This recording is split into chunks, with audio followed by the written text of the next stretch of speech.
They laughed. I stood there in that glass-walled conference room, folder in hand, my heart pounding in my chest, and they actually laughed. Not the polite kind either.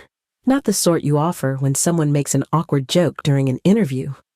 No, this was the kind of laughter that cuts deep, the kind that makes you want to shrink inside your own skin. One of them even leaned back in his chair, arms crossed, a smirk tugging at the corners of his mouth like he'd been waiting for me to embarrass myself. Maybe I had. I wasn't sure yet. My name is Maya Morales, and I've spent the last 8 years in the trenches of rare earth material recycling. I'm the kind of person who still reads peer-reviewed journals for fun, who loses weekends inside a lab trying to figure out how to extract cleaner lithium without burning a hole through the environment or a company's budget. I've designed processes that made investors millions, methods that reduced industrial waste by nearly half. But apparently in that moment, none of that mattered. I had walked into that interview with my spine straight and my numbers memorized. I was ready. I had researched market rates adjusted for region, adjusted for specialization, adjusted for the fact that fewer than 50 people in the country could do what I do. I had the data, I had the results, and I had the courage to ask for what I was worth. But what I didn't have was their respect. One of the men, I think his name was Todd, tossed my resume onto the table like it was just another paper to file away. He said they had 20 other candidates willing to work for much less. He said I was being unrealistic. He said maybe I had overestimated my importance. And then he laughed. They all did.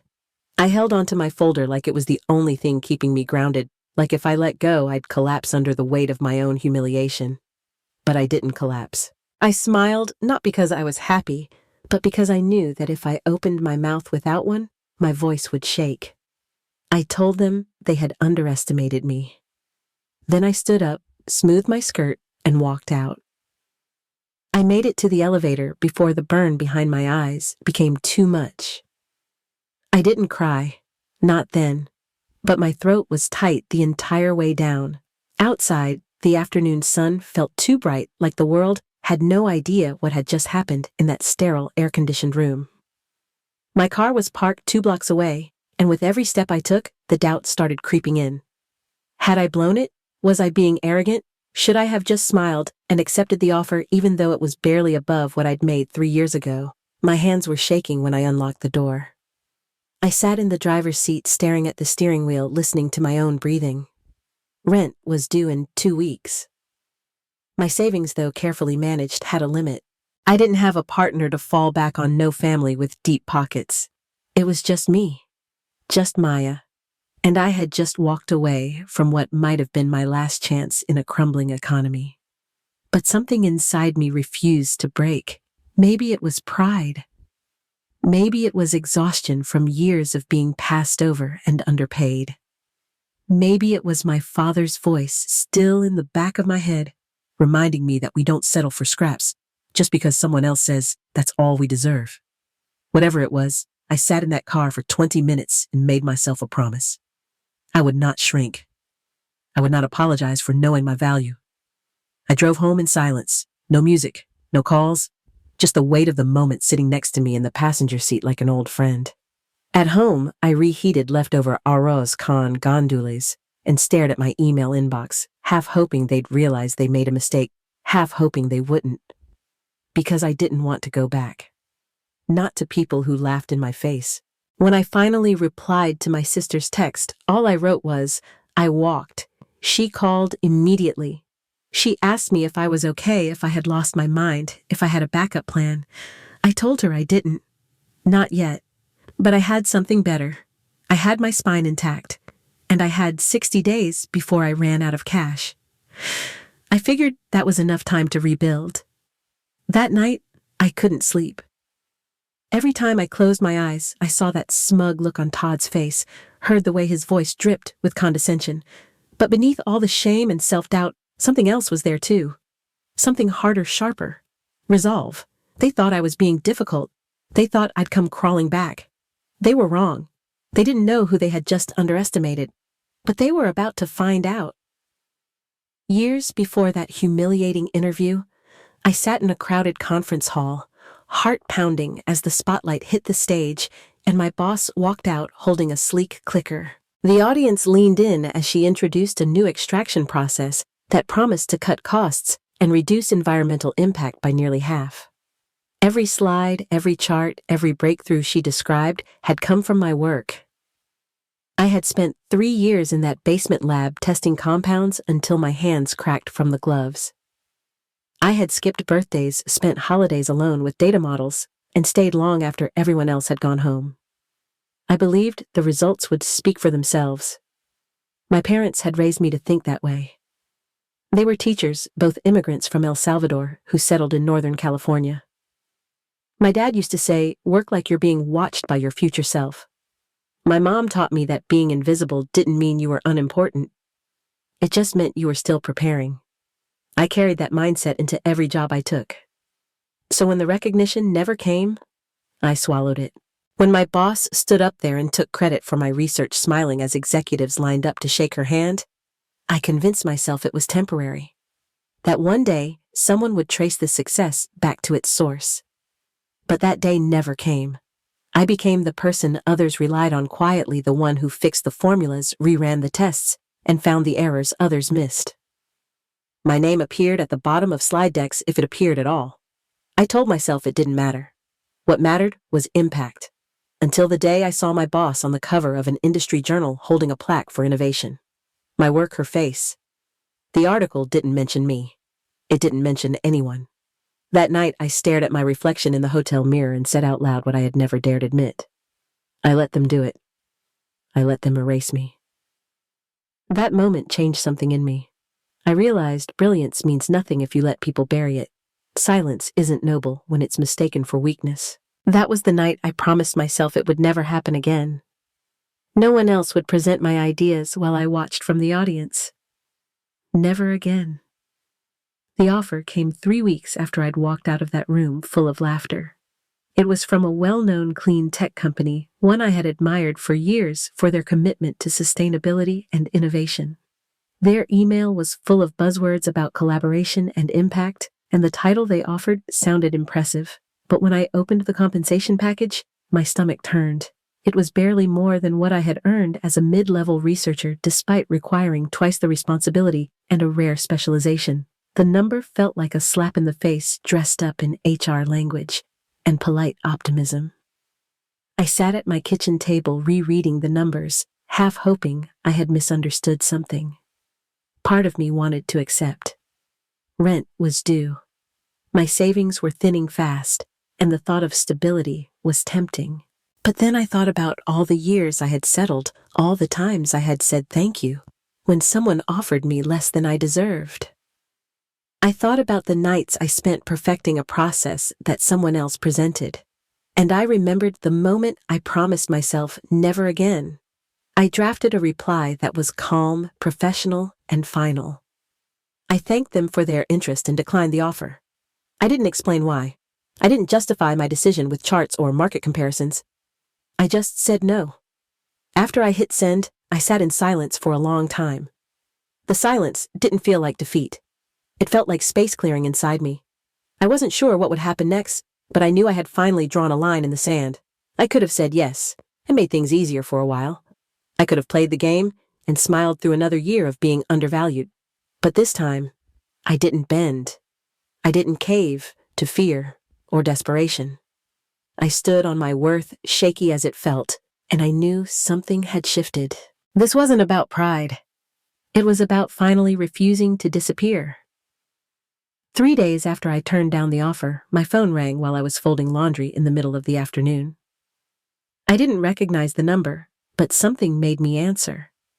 A measured voice greeted me on the other end, introducing himself as Darren Blake, the CEO of Green Element. I paused for a second, trying to place the name. I had never spoken to him during the interview process, had only seen a blurry headshot in a press release months ago. He said he had reviewed my portfolio again after I declined the offer, particularly the lithium separation method I had pioneered. He didn't waste time with flattery. He told me the engineering team ran new projections based on my process and realized it could cut their production costs by millions. He said their original compensation package underestimated the value of what I had created. I let the silence stretch before responding. I told him I was surprised he called me personally. He said it wasn't typical, but neither was my work. Then he asked the question I didn't expect. What would it take to bring you on board? I felt the shift in power immediately. I wasn't just another candidate anymore. I was someone with leverage. I took a breath and answered without hesitation. First, I said the compensation needs to reflect market value plus 15% to account for the disrespect I experienced during the initial offer. Second, I want full autonomy over research direction and implementation within the materials division. No interference, no credit redirection, no roadblocks from middle managers protecting their turf. Third, and most important, I want a company-wide policy of salary transparency with a focus on eliminating gender and racial pay disparities. There was a pause on his end, the kind that says someone is calculating risk. He said the first two were doable. The third, he admitted, was a big ask. I told him so, was laughing in a woman's face during a salary negotiation. He didn't respond right away. When he finally spoke, his tone had shifted. He said he needed to discuss it with the board and would call me back the next day. I told him I'd wait for his answer. After we hung up, I stood in my quiet apartment, heart-pounding, hands still warm from the phone. I had just named my price, not just in dollars but in principles, and for the first time in a long while, I felt completely in control. My first day at Green Element was quiet in a way that felt loaded. People greeted me politely, their smiles curious but guarded, and I could feel the unspoken questions in the hallways. Who was this woman who had negotiated directly with the CEO? What made her so untouchable? I didn't waste time. Before noon, I asked HR to send over anonymized salary data for every member of the materials division. They hesitated, of course, offering vague explanations about policy and process. I reminded them of the agreement made at the executive level. The spreadsheet landed in my inbox an hour later. I spent the afternoon going through it line by line. It didn't take long to see the pattern. Men in similar roles were earning thousands more than their female peers. Employees with Hispanic or Asian surnames earned noticeably less than white colleagues with identical credentials. Those who had been with the company the longest, especially women, were often the most underpaid. The numbers weren't just unfair. They were insulting. But they were also a roadmap. I knew exactly where to begin. At the end of the week, I called my first full division meeting. 57 employees filled the conference room, including the hiring manager who had once laughed in my face. He sat near the back, arms crossed, smile tight. When I stepped to the front, I didn't start with a motivational speech. I started with a chart. This, I said, is our current compensation breakdown. Names removed, but roles, departments, and salaries intact. The room went silent. People leaned forward, eyes narrowing, scanning the data for themselves. I let the numbers speak first. Then I explained how we were going to fix it. Over the next 6 months, I said every position would have a transparent salary band based on experience, performance, and contribution. Not negotiation tactics, not favoritism, not personal bias. I glanced at the back of the room and saw a flicker of discomfort on his face. But I didn't stop. Because this wasn't about proving a point to him. It was about setting a new standard for everyone else. For the first time in my career, I wasn't just at the table, I was changing how the table worked. And no one was going to erase that. It started small.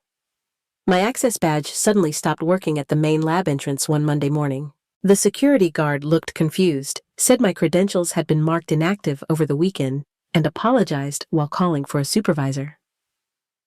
That afternoon, I checked the project schedule and found several meetings had been moved without notice. Invitations had gone out, but I hadn't received any of them. My calendar looked clear, but my team had been discussing updates without me unknowingly pulling me into side channels I wasn't looped into. The pattern continued. The equipment I had ordered was delayed or mysteriously rerouted. Key data files were missing from the shared server, some marked as archived or corrupted. I knew who was behind it before I had any proof. Nolan, the longtime operations director, had been at the company for over a decade. He didn't say much in meetings, but his eyes tracked everything. And lately, those eyes had been cold. I could have confronted him outright, but I didn't. I had learned that power games like his depended on secrecy and doubt. What he didn't count on was that I documented everything. Every blocked access attempt, every unexplained delay, every time-stamped email that mysteriously disappeared. Paloma, one of my lead analysts, quietly became my second set of eyes. She flagged anomalies, noted changes in meeting logs, and cross-checked file versions. Henri, our engineer, began backing up all our research to an encrypted external server that the company didn't know about. Every time something went missing, we recorded it. Every time someone whispered that Nolan had redirected resources, we followed the trail. I didn't broadcast our strategy. I let Nolan think he was winning. He needed to believe I was out of my depth, too naive to notice the sabotage. I let him tighten the noose himself. Because while he played politics, we kept working. Nights, weekends, whenever we had to. We rebuilt what was erased, restored what was lost, and protected every breakthrough like it was gold. It wasn't just about me anymore. My team believed in what we were doing. They had seen the numbers, the potential, and the changes we were making. They also saw the fear in the system that tried to hold us back. And quietly, methodically, we got ready to make it impossible to ignore. The fight had started. He just didn't know it yet. The meeting had been called last minute, just after the quarterly metrics were finalized. Darren, the CEO, sat at the head of the table, flanked by the CFO and HR director. Nolan walked in with confidence, acting like it was any other strategy session, unaware that today he was the topic. Darren turned to me and said he understood I had concerns to present. I nodded and connected my tablet to the conference screen. What followed was 20 minutes of calm, methodical exposure. I started with the lab access logs, then showed emails that had mysteriously gone missing, then moved to procurement orders that were altered or stalled without explanation. I brought up server access logs showing timestamps where critical files were edited without authorization.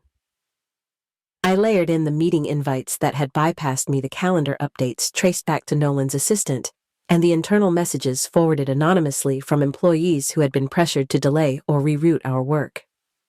I said nothing that wasn't backed by evidence.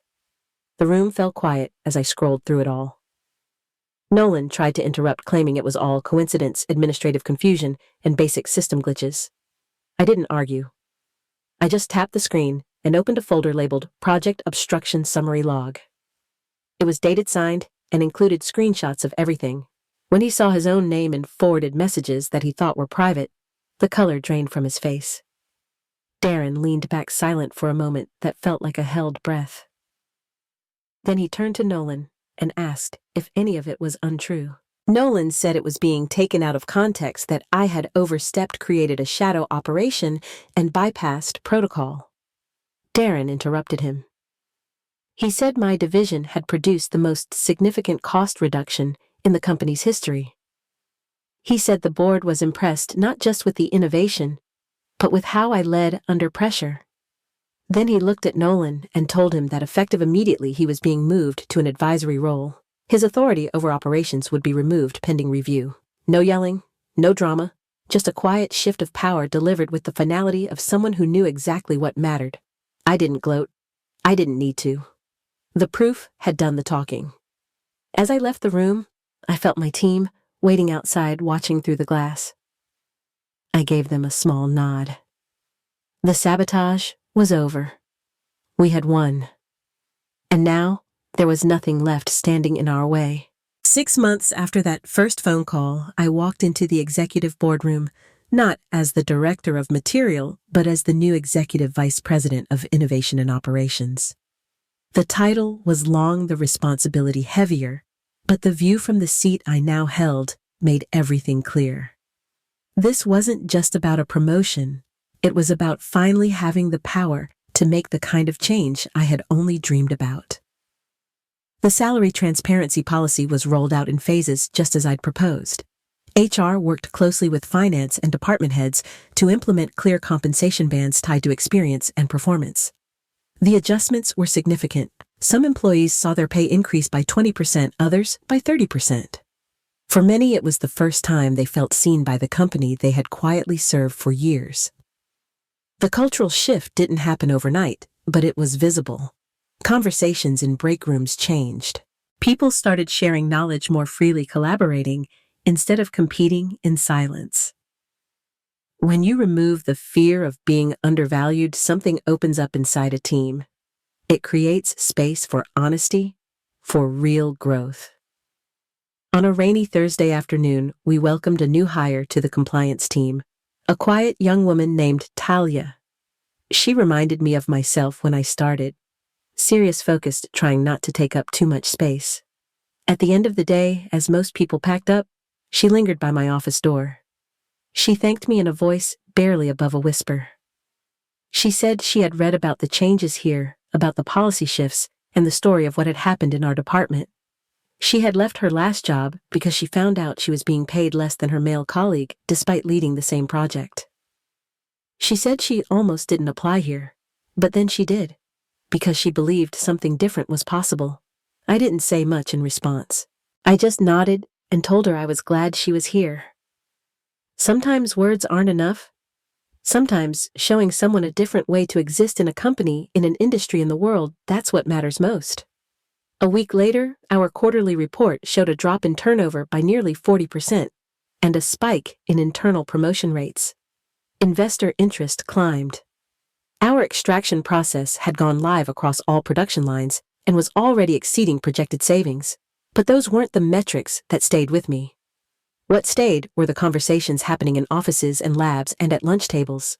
The quiet ones were people who finally felt safe to speak up. The shift from silence to self-respect. One afternoon, I caught myself passing the very room where Nolan had once smirked across a table at me. The same glass walls, the same long table, but the air was different. That space, once filled with condescension, now echoed with ideas from people who knew their worth. I stood there for a moment and let it settle in. Someone once told me that the best revenge is living well. I disagree. The best revenge is turning a system that tried to shrink you into one that lifts others. It's building something so solid, so undeniable, that even those who doubted you are forced to reckon with your presence. Never let anyone define your value for you, and never be afraid to be the first voice in a quiet room. Sometimes it only takes one voice to change everything.